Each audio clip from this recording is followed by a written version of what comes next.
If we got on the phone, I could teach you how to access your unconditional joy in 3 easy steps.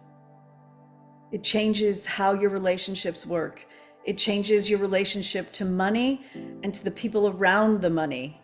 It changes your relationship to yourself. So talk about clients that you've worked with. What has happened for them? Because I know that you hold an exceedingly powerful space for them. So talk about both of those things. Yes. So what is the thing that you do that gets people results? Hmm.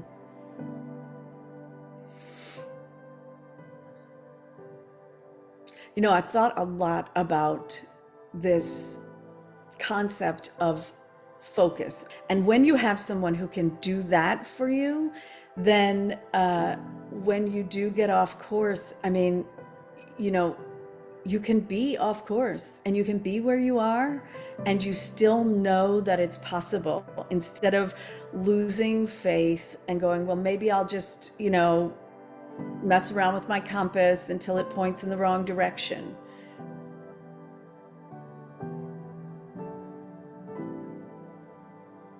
The first person who comes to mind is a client who came to me and she felt like she wanted to change her business.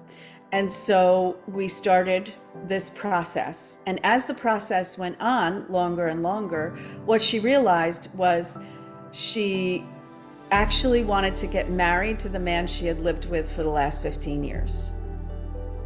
And she had told herself that it was impossible. And through that process of knowing herself, of finding that joy inside, finding that peace, not needing him to do what she needs him to do, right? She ended up a year later married to this longtime cohabitator who is now really her spouse, 100% committed in a new relationship together. What's the most miraculous thing that you've seen happen in this work? I have had clients who have healed their relationships. It's all like a kind of a miracle. I had a client who went from having a small local business to being internationally published and having business all over the world.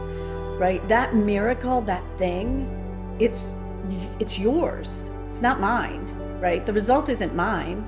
The path is something I can show you, but the result is that thing that you really want.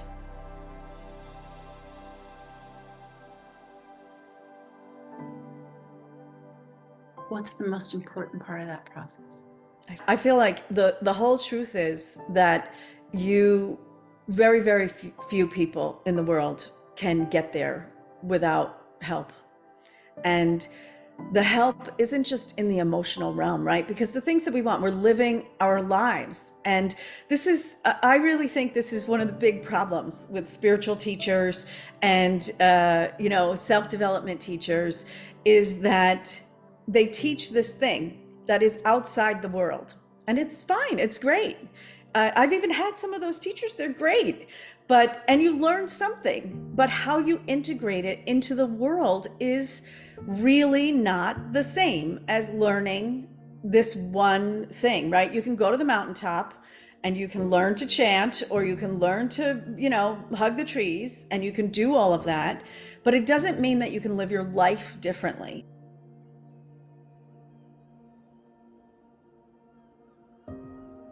You have gone through so much loss, and you teach joy.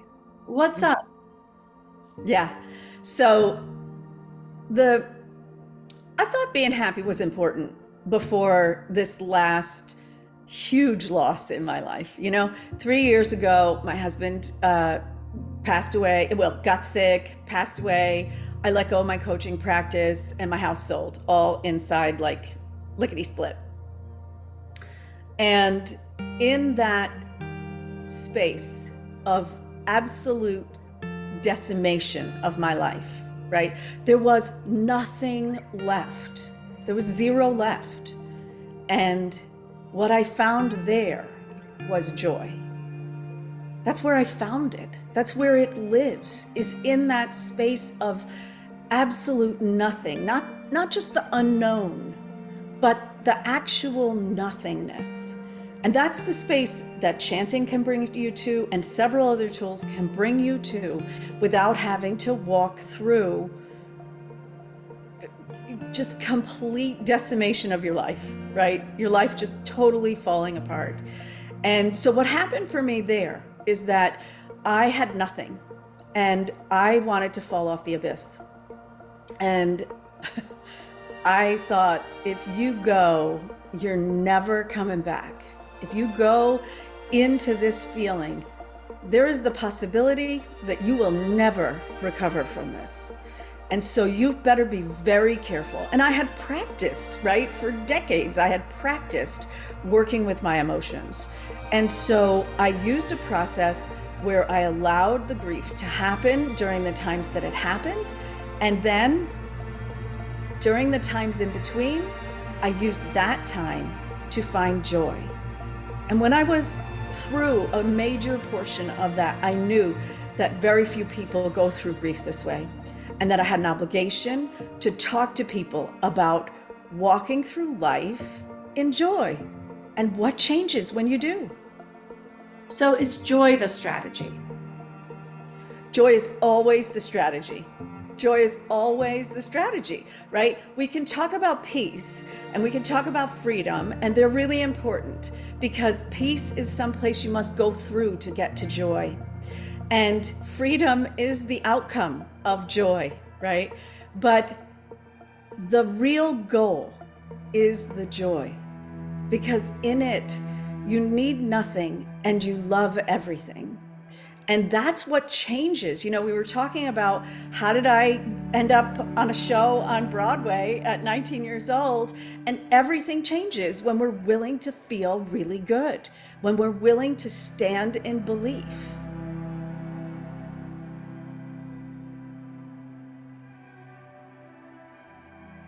So interesting that we talk about grief, because I think about my dad's like laughing. My dad's funeral and the humor, right? And I think that it may have been a bit of a coping mechanism. It cracks me up that I start to say my dad's funeral and I'm laughing. But I think that it's like, if we don't feel the joy, then we also don't feel I think there's some sort of axiom where I don't know what I'm trying to say, but do you see what I mean? Like, it's very interesting to me. My expectation today was we'd talk about this a lot. And I'm now like having sense memory of like laughing about my father's death. Like the last time that I was with him at the open casket, the last thing that I said to him was like a humorous thing, but it's very like my arms feel a lot. Do you know what I mean? Like I feel, so what am I trying to say, Donalyn?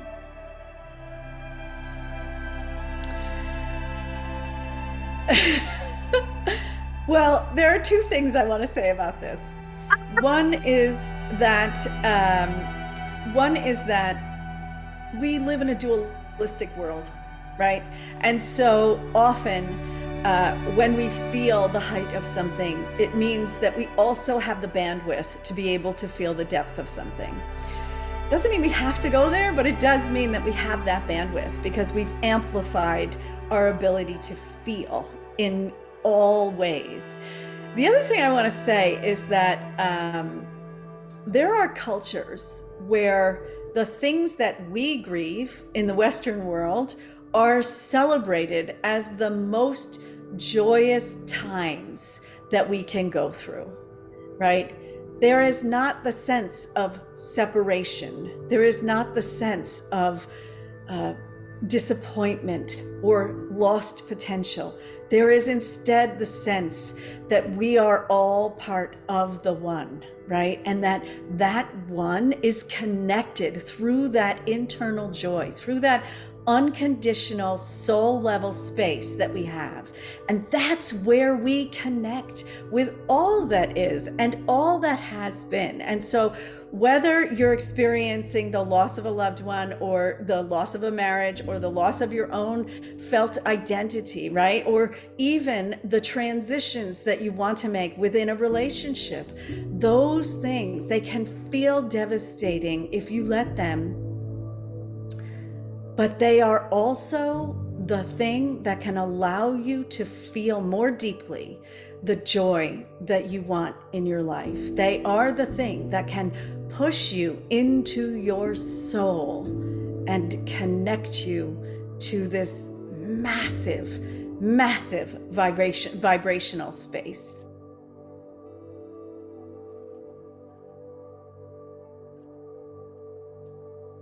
You're such a powerhouse. Do you, I mean, I know that, but do you know that? It's so sweet. I love that. You know, it's funny. When I worked in the theater, when I worked in the theater, I worked for a theater company that where there was somebody writing a book about the company and about the year, that particular year. And I'm throughout this book, right? Because I came and went, and the person experienced me, and so I'm all over this book. And in the book, I'm like, I don't know, young. I'm really young. I don't know how old I am. And in the book, David Hapgood says she's a powerhouse, and I thought, isn't that interesting? I have embodied that at some parts of my life. And I think, really finding that space again right now, where I really am starting to know that this moving energy creates power, and you can be 100% in it. And sometimes I do. Sometimes I don't. You brought me to tears, so I don't know.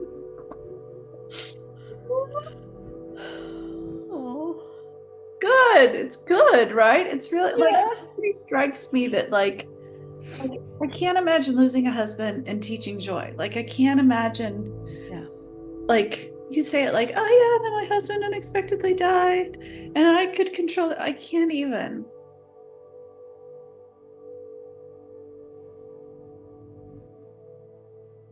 Well, here's the thing. He gave me this gift. Now you're going to make me cry. Okay, say more, please. But he gave me this gift, right? Okay, hang on. I wonder if the mascara is waterproof. He gave me the gift of knowing this amount of joy, right? When he died, the thing about my husband and my marriage is that I knew 100% that he would never leave me. He would not leave me, and a failing body is like a poor excuse. He would not let that get in the way.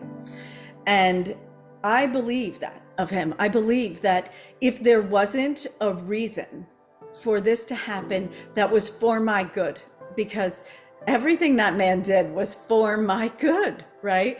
From the minute we met, I was like devastatingly in love with him. I was like, oh no, we're in trouble. Because I know he's the one, and he's like just some guy in the theater. What am I going to do? And so I knew from 25 years of marriage, which in fact, my 25th anniversary was 2 days before he died, right? And so I knew that anything he was experiencing, there was something he was giving to me as a gift. That this was, in a very odd way, my 25th anniversary gift from him was to learn that he doesn't leave, that he never left, right? And to learn that no matter what happens in this life, there is something so much bigger, that is so much better, that it's a disservice to being in this life and not actually tapping into it.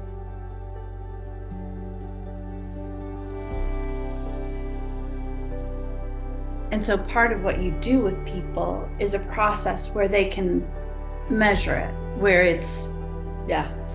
Yeah. The huge advantage that people have when they work with me is that we're able to measure the vibration of emotions, and we're able to measure it in a complicated way. So a lot of people will come to me and they'll say, I feel fine. I feel good. I feel fine. When we run these tools that allow you to raise awareness, we find out that really it's not that you feel fine or pretty good. It's that you feel some combination of feelings, right? So there's a bit of anger thrown in, and there's a little bit of excitement, and there's a little bit of hopeless despair, and there's a little bit of anticipation, right? And all of those things are mixing together, and you don't yet have the ability yourself as a measurement tool to know what that feels like, to know the details of that, the nuances of that, and to master working with yourself on that.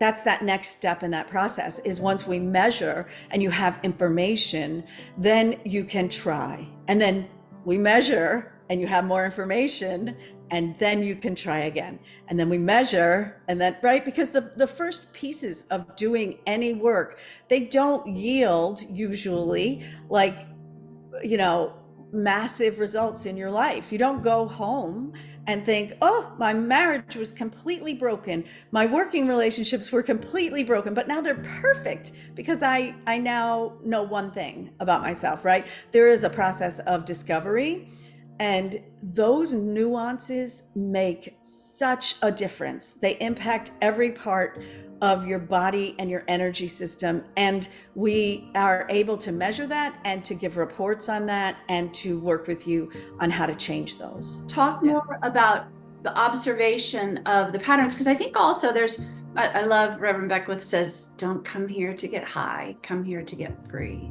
And so I think in the seeker persona, there's a like, oh, hey, I'm going to go to this one event and I'm going to get this one measurement taken and my whole life will, but I think that it's like so beautiful what you're saying. So talk more about the pattern seeking.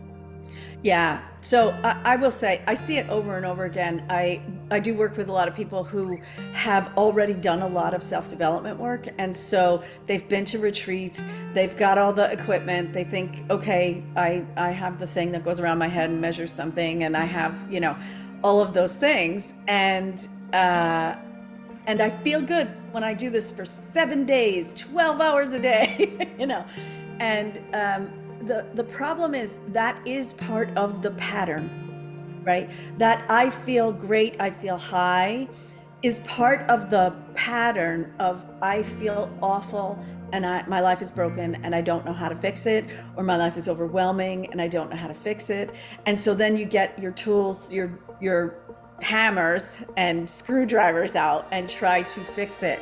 And you're in trouble. You're in trouble when you try to fix it with your hammer and your screwdriver, because it can't be fixed there.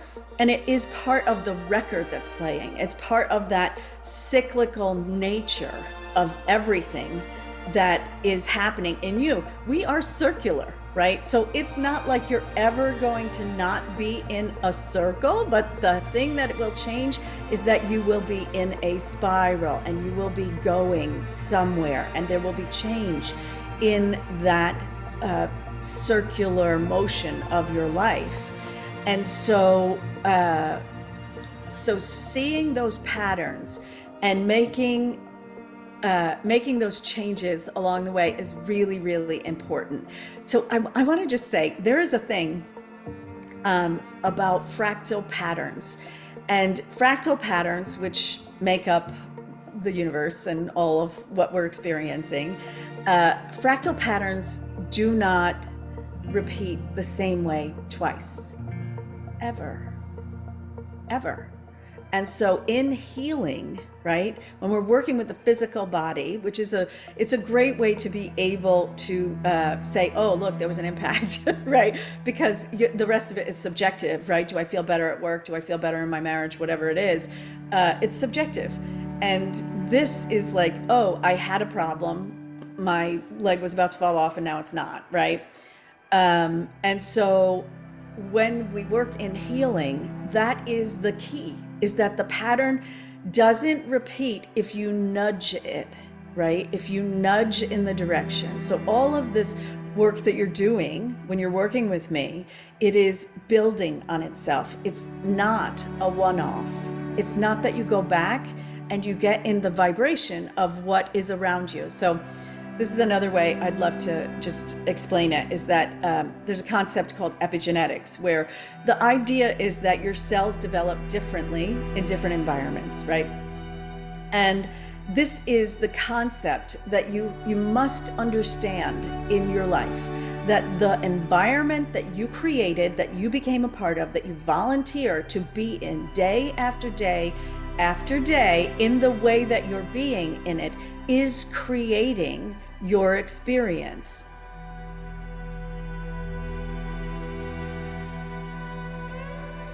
I'm fascinated by what is the thing that is similar in people who change, because I think that there's a similarity in the stuckness, but I think there's a similarity also in the people who actually do the work and the people who make it through when the pattern's tricky. What do you see?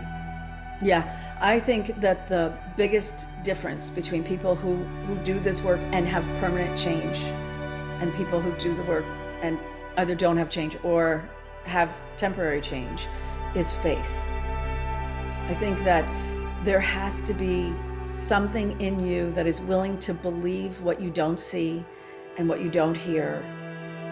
And sometimes that's willing to believe what you do see and what you do hear. So for me, it is that willingness to jump off a cliff, to have faith. Talk to me with more specificity, because I know that the people who are listening to us today have done like a bunch of different devices that we're not going to name here, which are not the ones that Donalyn uses. They've done 89 meditation. Like, we computed the amount of meditation hours that the people just on this show have. It's like 500,000 hours, right? So but there's a specificity to what you're doing that's not a pill. It's not a thing that they can click online and order. It's a whole practice that you've developed that's so unique. And I know that you can't solve it in 2 minutes, but give me like what it sort of looks like thing.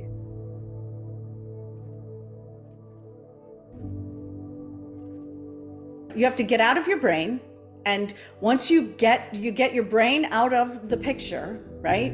So there is a mantra that happens. This is a little insertion I'll give you. There's a mantra that happens through some of the devices that I use that says healing can occur when we get out of the way. And that's the piece where you get your brain out of the way. But you don't just get your brain out of the way and then, like, now you're calm and all is well and you're going to figure it out from there. That is not the end of the work. That's where the work begins. That's just where you've gotten to the place where you can start. And starting that work is an internal biofeedback process. It's a process of being able to, yes, generate peace, generate joy, generate the sense of freedom, and create the chemicals and the receptors that actually allow you to feel that over and over and over again.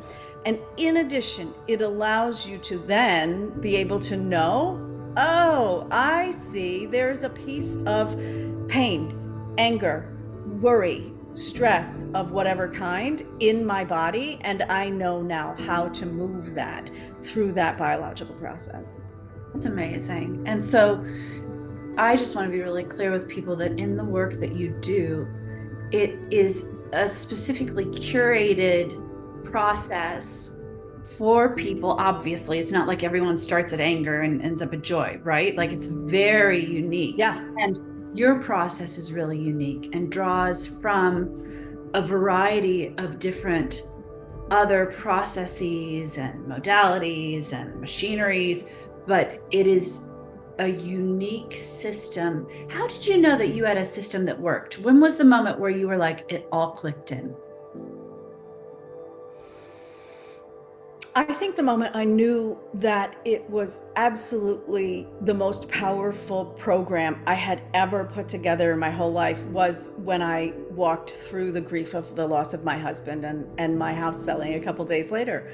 That I didn't, I had been practicing it. I had been working with people. It was great. It was good. But it didn't get all those nuances until I had to walk through that dark valley by myself and do all of it and know what was next and know how to get there and accept the guidance that I had during that time period blindly, which is not always easy, right? When you reach out for guidance, it's hard. You say, well, why should I trust that person? But you should trust that person because you have to know in your belly that you want it and that you can get it if you allow this person to put out their hand and you grab it.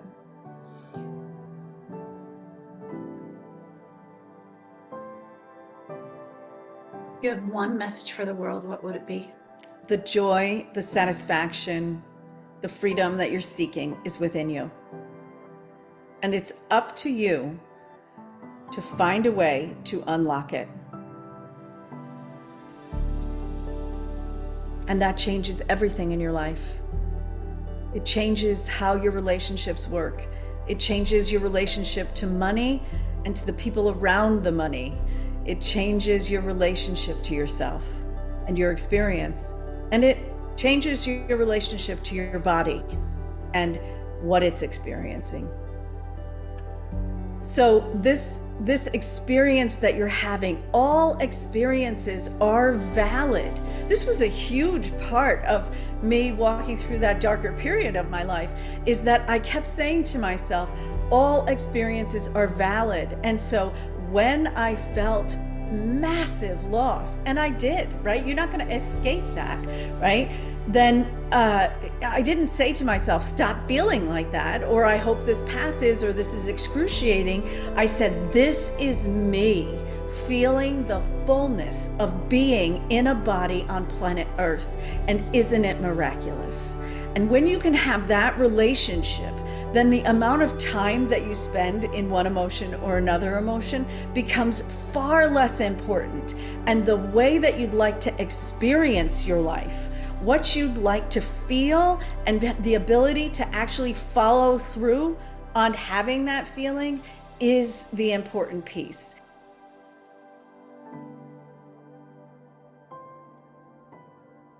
Can people click a link and you can show them how to stay true to what's the thing?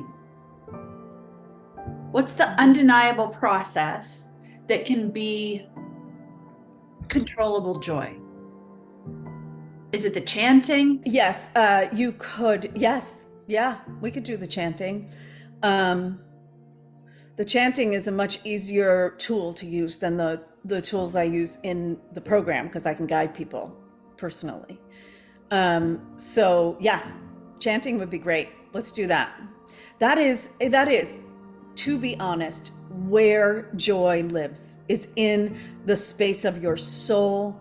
That is what you access when you chant. This is your life and you get to live it. And the way that we walk through life often feels like it's just a place we have to be and we have to endure, and we have to then try to figure out how to be happy about it. But the truth is, this is your life. This is your experience, and you get to enjoy all of it if you learn a few skills. So just don't give up on yourself, right? Be the person that you really want to be and get that guidance to get there. All you have to do is to click the link.